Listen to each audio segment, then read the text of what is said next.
Here I have Infinix Smart 6 HD, and today I'm going to show you how to add Google account on this device and also how you can remove it then.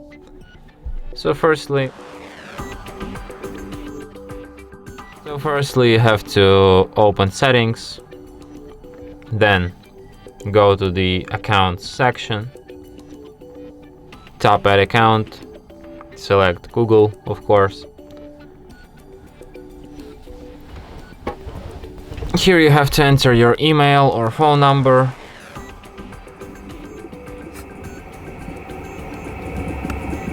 Tap next. Then you have to enter your password. Tap next. Then you have to select if you will be using this device or if your child will be using it. Then accept Google's terms of service and privacy policy. Then select if you want to enable Google backup feature.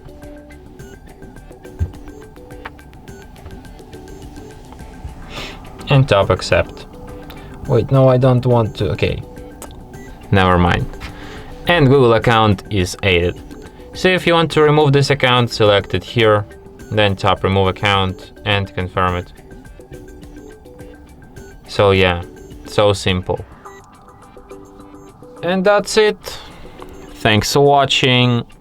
If you find this tutorial useful, don't forget to hit that like button and subscribe to our channel.